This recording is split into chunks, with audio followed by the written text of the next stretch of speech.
This idea of test screening ఎలా ఉపయోగపడుతుంది? చాలా ఉపయోగపడుతుంది. అంటే ఇప్పుడు మనం సినిమా అంతా ఒక బబుల్లో ఉంటాం, మనకి నచ్చేస్తుంది ఆ సినిమా. ఎప్పుడైతే అది బయటికి వెళ్ళిందో మనకి యాక్చువల్ ఫీడ్బ్యాక్ తెలుస్తుంది. అంటే ఇది ఎప్పుడు యూజ్ అవుతుంది అంటే జెన్యున్గా ఫీడ్బ్యాక్ తీసుకున్నప్పుడు. అంటే మేము చాలాసార్లు చూపించాము ఈ సినిమా, దాని తర్వాత మళ్ళీ కూర్చున్నాం, రైటింగ్ మీద కూర్చున్నాం. అంటే ఇట్స్ లైక్ ఇది ఎప్పుడు యూజ్ అవుతుంది అంటే మనం ఆబ్జెక్టిఫైగా ఉన్నప్పుడు. ఒక సినిమా మనకు నచ్చేస్తుంది, యాజ్ అ డైరెక్టర్గా నాకు నచ్చేస్తుంది, మా కురుకు నచ్చేస్తుంది. ఎప్పుడైతే బయటికి వెళ్ళిందో then you actually see the result. So అది ముందుగానే తెలుసు మాకు. అంటే మాకు ఫీడ్బ్యాక్స్ వల్ల మాకు ముందుగానే సినిమా ఎలా ఉండబోతుందో తెలుసు, హౌ రివ్యూస్ ఎలా ఉండబోతాయో తెలుసు, everything will know before hand.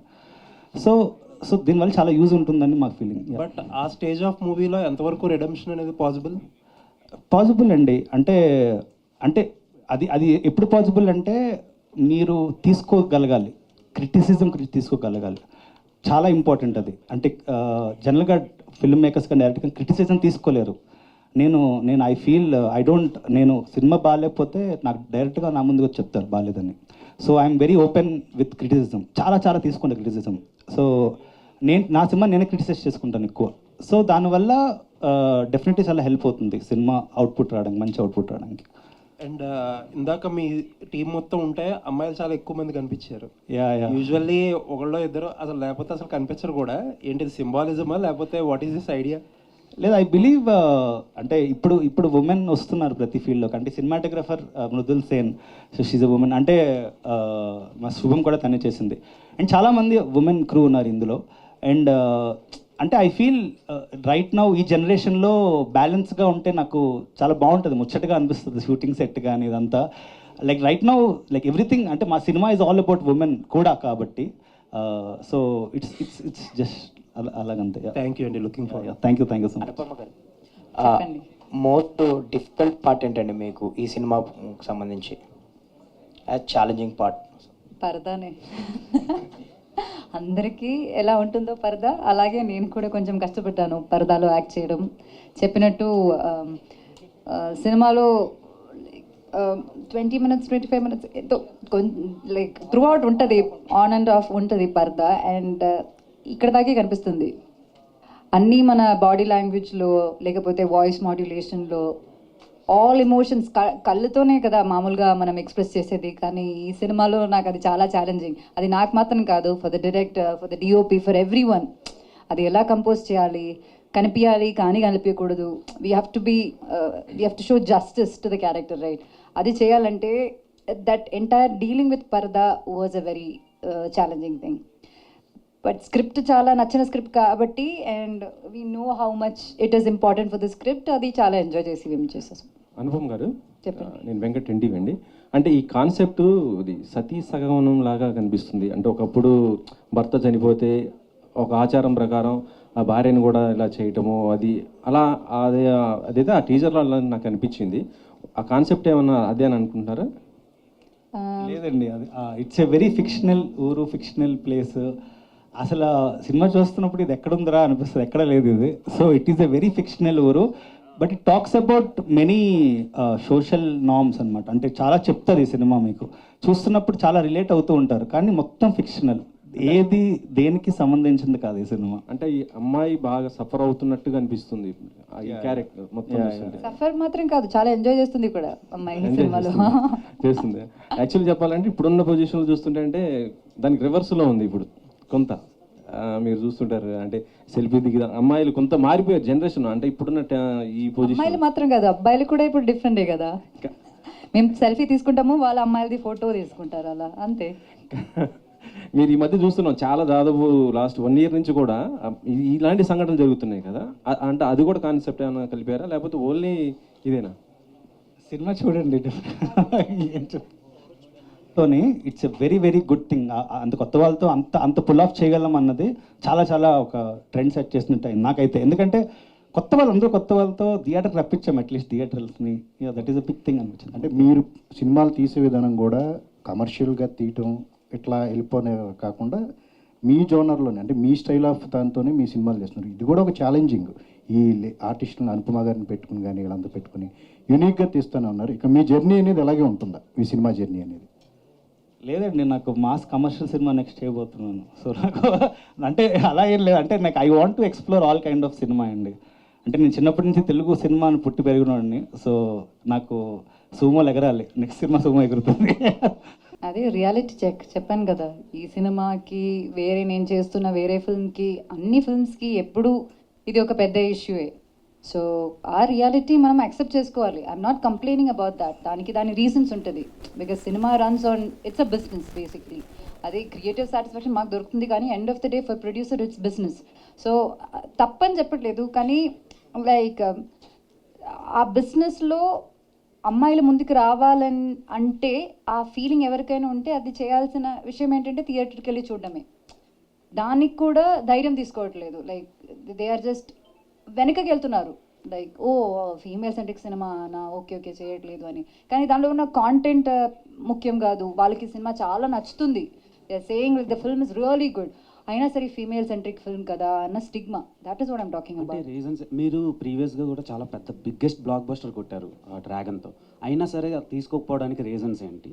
And పరదాతో మీరు ఏం ప్రూవ్ చేస్తారు ఇలాంటి లేడీ ఓరియంటెడ్ ఫిల్మ్స్? ఇప్పుడు Dragon is a commercial film, it's a hero centric film అలా చెప్పొచ్చు. It's a character based film. అట్లా నేను ప్రీవియస్గా చేసిన సినిమాలు most of the films are like that only. ఇప్పుడు ఆ కాంటెంట్ని ఫోకస్ చేసి నా సినిమా ఇది. ఇప్పుడు I can't call this female centric film. It's wrong to call a film a female centric film. It's a content oriented film. Like ఒక content మీదే వెళ్తున్నాము. సో లైక్ ఐ సెడ్, దీనిలో కమర్షియల్ డాన్స్లు ఫైట్లు ఏమీ ఉండకపోవచ్చు, because that's not the kind of cinema this is. కానీ there are really high moments in the film. అది ఇప్పుడు చెప్పినట్టు మేము ఇంకా స్టోరీ ఫుల్గా రివీల్ చేయలేదు, బట్ మనం సినిమా చూసినప్పుడు there are times where you get emotional, there are times you feel empowered. అది not just for women but for men also. Any human being with little emotion will get connected to this film. ఆ నమ్మకం అయితే ఉంది. So we really hope ఈ ఒక stereo టైప్ని break చేసి there is this door open for other film makers to make films like this. కానీ అది కూడా పెద్ద ఇష్యూ కాదు కదా. ఒక సినిమాని నమ్మి వాళ్ళు తీసుకున్నారంటే అది మంచి విషయమే కదా. ఇప్పుడు ఓటీటీలో తీసుకోవడమే పెద్ద డిస్టర్బెన్స్. అది ఇవ్వకపోయినా అది అలా అంతే కదా, ఇవ్వకపోయినా ఇచ్చినా అంతే కదా, same. Make any difference. It's like a folklore but travel film. అది ఒక డిఫరెంట్ కైండ్ ఆఫ్ జాన్రా ఈ సినిమా. అది ఒక courtroom drama kind of film అది. సో అసలు రెండు ఫిల్మ్స్కి అసలు కనెక్షన్ ఏం లేదు. ఇలాంటి క్యారెక్టర్ అంటే ఇంటెన్స్ క్యారెక్టర్లు పిక్ చేసుకోవడానికి రీజన్ ఏంటండి? నాకు ఇప్పుడు మంచి క్యారెక్టర్స్ వస్తున్నాయండి. 10 years స్ట్రగుల్ చేశాను నేను. నాకు సాటిస్ఫాక్షన్ ఇచ్చిన మంచి క్యారెక్టర్స్ రావడానికి. చెప్పారు కదా, నేను ఒక యాక్టర్ని, నాకు కొంచెం టాలెంట్ ఉంది. ఆ టాలెంట్ ఎక్కడైనా చూపించాలి కదా, దానికి నాకు ఇప్పుడు అవకాశాలు వస్తున్నాయి. సో ఆ అవకాశాలని I'm not letting it go, I'm just grabbing it అంతే. అంటే మీరు అమ్మాయి అది ఒక వర్డ్స్ ఎవరు ముందుకు రావడం లేదు అనేది జేఎస్కేని ఉద్దేశంలో పెట్టుకొని అన్నారండి. జేఎస్కే కొంచెం కాంట్రవర్సీ నడిచింది కదా. అయ్యో, జేఎస్కే కాంట్రవర్సీ అది వేరే విషయం కదా. That's another battle. దానికి అమ్మాయిలకి ఉమెన్కి సంబంధం లేదు. That's another total battle. ఇది జనరల్ సినిమాలోనే మీకు తెలుసు కదా. Let's not close our eyes and pretend as if the world is dark. It's not right. అది రియాలిటీ. ఆ రియాలిటీ చెప్పాను అంతే. ఓకే, థ్యాంక్ యూ అండి. ఇప్పుడు మీరు హీరోలతో చేసినప్పుడు, ఇప్పుడు సోలో హీరోయిన్గా చేస్తున్నప్పుడు, మీరు లీడ్గా వస్తున్నప్పుడు ఏది కంఫర్ట్ అనిపించింది? అయ్యో అండి, అదే కంఫర్టబుల్. నేను ఇక్కడికి వచ్చినప్పుడు నాకు కార్లో ఎంత టెన్షన్ ఉండింది తెలుసా. అది ఏమీ లేదు, ఓ నా లిప్స్టిక్ ఈ కలర్ బాగుందా, లేకపోతే నా ఫౌండేషన్ ఈరోజు బాగుందా, అదే నా టెన్షన్. ఇక్కడ వచ్చినప్పుడు మన సినిమా కదా, ఫైనల్ ఇది పెద్ద స్క్రీన్లో చూడాలి, వాట్ ఇఫ్ నేను ఎవరికి థ్యాంక్స్ చెప్పలేకపోతే ఎలా ఉంటుంది. చాలా టెన్షన్ ఉందండి. అసలు మామూలు విషయం కాదు. ప్రతి హీరోకి, ప్రతి టీంకి సల్యూట్. చాలా పెద్ద టెన్షన్. సో అంటే ఏం నేర్చుకున్నారండి ఈ పరదా సినిమా నుంచి యాజ్ ఎ ఉమెన్గా మీరు? ఉమెన్గా ఎస్, ఉమెన్గా అంటే నేను అది ఆ అమ్మాయి క్యారెక్టర్ వేరు, నా క్యారెక్టర్ వేరు. There is a kind of transformation in all the characters in the film, not just my character. ఇప్పుడు సంగీత మ్యామ్ చేసిన క్యారెక్టర్ కావచ్చు, దర్శన చేసిన క్యారెక్టర్ కావచ్చు, every one has like a nice character arc in the film. So ఈ it's like ఆయన చెప్పినట్టు ఈ సినిమా రిలీజ్ అయ్యాక there is gonna be a discussion about the film. అది మీరు అనుకున్నట్టు కాంట్రవర్సీ డిస్కషన్ కాదు మేము చెప్తున్నాము. It's like a healthy discussion. ఈ సినిమాలోనే ఒక సీన్ ఉంది where we'll be sitting around and discussing about something. దాంట్లోనే అది కరెక్ట్ కదా, ఇది కూడా కరెక్ట్ కదా, అది కూడా కరెక్ట్ కదా అన్న ఫీలింగ్ వస్తుంది. So that is the kind of discussion. అది ఒక హెల్దీ డిబేట్లా ఉంటుంది. సో అలాంటి చాలా పర్స్పెక్టివ్ సినిమాలో ఉన్నది. అది నాకు సడన్గా ఓ కరెక్టే కదా అన్న ఫీల్ వచ్చింది. అవి ఏమని మేము చెప్పలేము. సో నేను ఎందుకు అడిగానంటే అండి, మీరు ఒక 100% లిటరేట్ ఉన్న ఏరియా నుంచి వచ్చారు కదా, కేరళ నుంచి. సో అలా చూసినప్పుడు రెస్ట్ ఆఫ్ ద ఇండియా మీకు ఎలా అనిపించింది? సో దానికోసం నేను అడిగాను. మీరు వెళ్ళి నార్త్ సైడ్ అదంతా రెస్ట్ ఆఫ్ ద ఇండియా గురించి ఎడ్యుకేషన్, ప్రైమరీ ఎడ్యుకేషన్ అనేది చాలా మంచి విషయం. సో అదేంటంటే I'm not saying about the trigonometry that they teach in the school. నేనేమనుకుంటున్నానంటే ఇప్పుడున్న ఎడ్యుకేషన్ సిస్టంలో కొన్ని చేంజెస్ రావాలి. Basic stuff. ఇప్పుడు స్విమ్మింగ్ అన్నది బేసిక్గా అందరికీ తెలియాల్సిన విషయం కదా, అది ఒక లైఫ్ స్కిల్ కదా. మన ఎడ్యుకేషన్ సిస్టంలో ఇలాంటి లైఫ్ స్కిల్స్ కూడా యాడ్ చేయాలన్నది నేను కోరుకుంటాను. మొన్న కూడా ఏదో చూసి I was just thinking about it. అది ఇప్పుడు అమ్మాయిలకి అయితే సెల్ఫ్ డిఫెన్స్ ఎంత మంచి విషయం. స్కూల్లో ఒక వీక్లీ వన్స్ ఒక పీరియడ్ చాలు చేస్తే బాగుంటుంది కదా. సో అది నార్త్ ఇండియా మాత్రం కాదు, మన ఎడ్యుకేషన్ సిస్టంలో కూడా చాలా చేంజెస్ రావాలి అని కోరుకుంటున్నాను నేను.